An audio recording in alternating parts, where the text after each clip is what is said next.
demi toto titik katentremaning Nuswantara khususnya atau bahkan dunia pada umumnya. Artinya, saya akan mengatakan adanya Gunung Merapi yang sebentar-sebentar sekarang erupsi makin aktif maksudnya. Ini keprabawan dengan lakune. Saya Mbak, dulu panjenengan pernah mengulas konten tentang kaitan Gunung Merapi dengan Eyang Sabtokalo. Nah, ini Gunung Merapi kan sering terjadi peningkatan aktivitas bulan. Untuk saat ini juga statusnya meningkat. Ini kebetulan kita rekaman di awal November lah, masih tanggal 7 November. Nah, miturut sudut pandang lahir batin panjenengan, Gunung Merapi ini seperti apa, Mbak? Nah, nantinya itu seperti apa? Kemudian kaitannya dengan Nusantara ini seperti apa, atau bagaimana sudut pandang panjenengan itu, Mbak? Tapi ulo salamnya atu bagya wis muga Nusantara. Wong wilahe ing jati nukuni hajat-hajat leluhur Nusantara tapi uluk salamulia.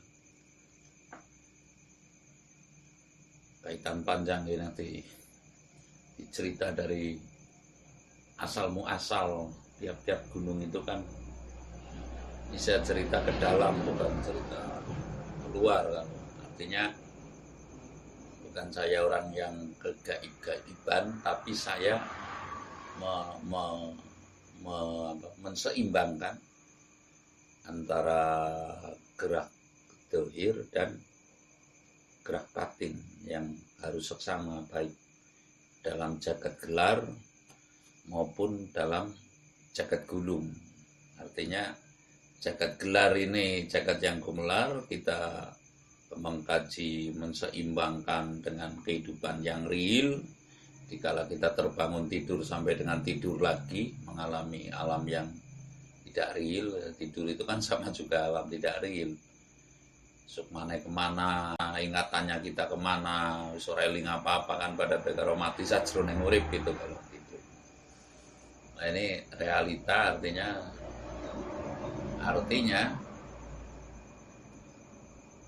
kalau menyimak pertanyaan tadi itu ujung-ujungnya ini secara kekancingan Gunung Merapi itu akan seperti apa? Kekancingan yang dimaksud adalah dikatakan dongeng ya, bisa dikatakan ramalan-ramalan para terdahulu kita, leluhur kita juga bisa. Dikatakan jangka juga bisa. Dikatakan yang ya pokoknya ramalan lah kalau secara umumnya gitu. Ramalan ini kaitannya otomatis dengan Sabto Palon bukan Sabto Kelan. Kalau ujung-ujungnya nanti sih Merapi itu saya meyakini akan terbelah malah, Mas. Dan itu akan merupakan untuk akhir daripada, kalau Indonesia kan ring of fire apa ya? Ya. Cincin api itu. Itu kan ibarat jantung atau bahkan empedunya daripada ring of fire itu. Makanya Gunung Merapi itu kan yang teraktif di Indonesia itu kan Merapi. Bahkan mungkin di antara nomor berapa gitu teraktif di dunia kan. Jadi nantinya itu akan sampai terbelah, ngelep kanan kering, karena sesuai legenda itu kan kaitannya tidak lepas dari Kiai Baru Klinting. Kiai Baru Klinting yang menjadi pusaka, namanya pusaka Kiai Baru Klinting, tombak Baru Klinting itu oleh Ki Mangir Wonoboyo ya pusakanya. Nah, jauh sebelum itu ada yang mengatakan sekitar abad sekian itu kaitannya dengan Rawa Wening, Rawa Pening yang di Ambarawa itu loh. Jadi Gunung Telomoyo apa gunung apa itu loh. Ya, intinya diajar nggak punya anak sama istrinya, lalu istrinya bersedih hati, lalu Ki Hajar ini bertapa, terus melahirkan ular katanya gitu loh. Itu dikatakan dongeng, ya boleh dikatakan dongeng kan ibaratnya atau karo ngaeng menurut anu, tapi ya kita merasakan realitasnya atau realnya memang begitu adanya. Artinya Gunung Merapi adalah gunung yang teraktif di Indonesia yang turut menentukan juga, ya, turut menentukan juga ibaratnya, bukan ibarat tapi apa, kasunyatanya turut menentukan kesejahteraan masyarakat di Indonesia. Artinya, atau khususnya Jawa ini, artinya ketika Gunung Merapi ini akan meletus, sering erupsi itu, sering erupsinya ini kan menentukan nilai ketentraman, kedamaian, maksud saya seperti itu loh. Nah, untuk sekarang yang akan terjadi bisa jadi itu ujung-ujungnya nanti kan terbelah ini, akan meletusnya itu sampai dahsyatnya itu sampai membelah. Konon ceritanya yang sebelah utara itu nanti ngelep sampai ke rawa pening apa ya, rawa pening, terus yang ke sampai ngelep ke Keraton Yogyakarta itu loh. Itu dalam, kalau nggak keliru, buku Centini apa itu ada itu yang Ki Ronggo Warsito juga telah meramalkan sampai sejauh itu. Tapi untuk saat ini yang ingin saya katakan, ya, kemungkinan besar sekarang belum pada tahap itu, walaupun sesungguhnya sudah ingin sekali melaksanakan itu. Ini terkait dengan apa yang ada dalam yoninya atau goibnya lah caranya. Sekali lagi saya katakan, sesungguhnya akan mengarah kepada meletus yang sangat besar, walaupun itu kan, tapi untuk saat ini belum, walaupun sudah sangat akan berkehendak untuk meletus yang sangat besar. Artinya begini, dikaitkan dengan zaman ya, zaman ke zaman. Kalau boleh saya bercerita sesuai dengan kitab suci Al-Quran Nurul Karim, bahwasanya kalau kita sinergikan itu, semua manusia di mata Tuhan itu sama, hanya satu yang membedakan, yaitu nilai takwanya. Semua manusia di mata Tuhan itu sama, tapi hanya satu yang membedakan adalah kadar ketakwaan. Ketakwaan ini bisakah diukur dengan besarnya tempat ibadatnya? Bisakah diukur dengan hafal kitab sucinya? Bisakah diukur dengan penampilannya? Nah, ini loh yang ibaratnya kita perlu mawas diri, perlu introspeksi kepada masing-masing diri kita. Artinya, saya meyakini kadar ketakwaan, kebenaran atas pernyataan itu, artinya kebenaran atas pernyataan bahwa seluruh manusia di depan Tuhan, di mata Tuhan itu sama, ya. Dalam panduduning Kang Maha Kuwasa itu sama, namun nilai takwa itu yang berbeda. Saya akan mengatakan bahwasanya saya telah meyakini berdasarkan fakta yang telah ada, bahwasanya bumi dan langit dan gunung-gunung dan laut, ya, dan seluruh makhluk Tuhan ini, kalau kasarnya ngomong, kalau telaknya ngomong, ini terbukti akan selalu menuruti kehendak kaum yang takwa. Sekali lagi saya katakan, artinya bumi, langit, bumi seisinya, seluruh makhluk akan menuruti kehendak Tuhan Yang Maha Esa melalui orang yang takwa.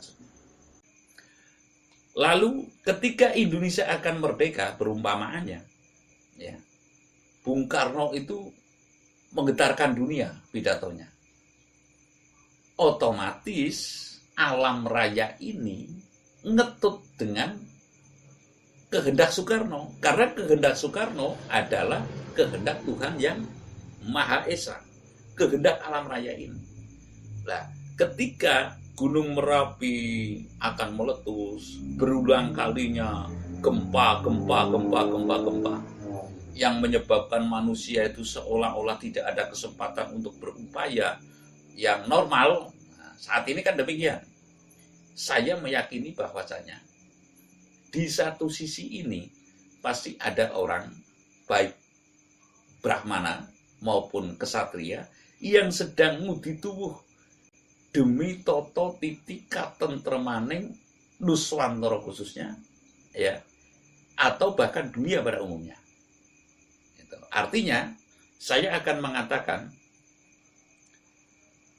adanya Gunung Merapi yang sebentar-sebentar sekarang erupsi, makin aktif maksudnya. Ini keprabawan dengan lakune Sang Sutopo Suci. Keprabawan sekali lagi dengan Sang Sutopo Suci. Topo Suci Kang Kondo, sehingga karena tidak bisa menyampaikan melalui wartawan, itu loh. Nggak mungkin ya televisi akan ibaratnya mau mengeksploitasi ini atau menyampaikan ini sebagai penyambung lidah dari Sang Sutopo Suci ini untuk bisa apa kehendak Tuhan sih, ibaratnya menyampaikan melalui TV-TV atau menyampaikan melalui, saya rasa itu karena nilai komersialisasi kembali lagi kan tidak mungkin, sehingga ini nyumuk itu apa ya, nyumuk merabawani terhadap kejadian-kejadian yang bermacam-macam. Di antaranya adalah Gunung Merapi ini yang seringkali akan meletus, seringkali erupsi gitu. Tapi untuk saat ini letusan itu ya kurang lebihnya masih kayak tahun 2006 apa ya? Yang kemarin kan pernah meletus juga itu. Yang Mbah Marijan itu memakan korban itu. Ya antara itu. Artinya belum sampai kepada yang dahsyat sekali. Namun ujung-ujungnya nanti ketika ini prosesi kan masih beberapa tahun ke depan nih. Ibaratnya tuntase poro Sang Sutopo tanah Jawa, ibaratnya para pelaku yang semurni-murninya yang dikehendaki Tuhan untuk bisa menata kehendak Tuhan yang disinergikan dengan kehendak manusia. Artinya Tuhan menghendaki kepada alam ini harus tertata oleh manusia ini. Melalui manusia ini kan tidak mungkin Tuhan akan pakai toa apa ya, halo umatku, kan tidak mungkin. Harus melalui apa ibaratnya utusan lah. Utusan manusia ini yang membawa kehendak Tuhan dalam artian mensinergikan kembali antara kehendak Tuhan yang sesuai dengan alamnya, yang sesuai dengan perilaku umatnya atau manusianya dan seluruh alam raya ini. Gitu. Artinya saya akan mengatakan untuk saat ini kemungkinan Gunung Merapi belum sedahsyat ya yang dibayangkan seperti dalam dongeng Sabdo Palonaki Janji. Sabdo Palonaki Janji itu belum sejauh itu. Walaupun dalam Bilgo di Gunung Merapi ini sudah sangat-sangat ingin membelah dua ibaratnya. Yang sebelah utara nanti sampai kepada Rawapening, yang sebelah selatan sampai kepada Keraton Ngayogyakarta Hadiningrat. Kemungkinan sesuai itu. Artinya entah itu laharnya, entah itu pokoknya sampai ngelep sampai di halaman keraton, konon ceritanya seperti itu loh. Artinya Yai Baru Klinting ini kan Mangir Wonoboyo dulu adalah menantu dari pendiri Mataram, Panembahan Senopati, yang melalui putrinya akhirnya tombak Baru Klinting ini ibaratnya demi hormatnya kepada Panembahan Senopati, kepada mertuanya, sehingga menghadap mertuanya tidak membawa tombak Kiai Baru Klinting itu diselehkan dulu, dan lalu ketika sungkem dibenturkan ke Watu Gilang itu. Ini dalam sejarah itu nggak bisa dibohongi, itu tertulis juga. Artinya sesungguhnya Baru Klinting ini adalah tombak yang dari Gunung Merapi yang dipegang oleh Mangir Wonoboyo, yang senantiasa ibaratnya akan nagih janji membalas dendamnya majikannya yang nantinya lahannya itu konon sampai ke halaman Keraton Ngayogyakarta. Tapi untuk saat ini saya ingin mengatakan saya pikir andai kata meletus ya tidak sedasat, belum sedasat yang seperti dibayangkan dalam Sabtu Palo Nagih Janji ngelep kanan kering gitu loh. Artinya sekarang masih letusannya itu masih letusan yang wajar seperti gelut kemarin, seperti apa kayak paling dahsyat itu kayak meninggalnya Mbah Marijan itu tahun 2010 kurang lebih. Jadi saya pikir Gunung Merapi ini masih, kalau saya mengatakan belum saatnya untuk meledak dahsyat ya, tapi masih dalam sewajarnya, seperti maksimal ya, seperti waktu membawa korban Mbah Marijan itu dan 300 berapa itu yang meninggal dunia gitu. Saya rasa demikian, terima kasih.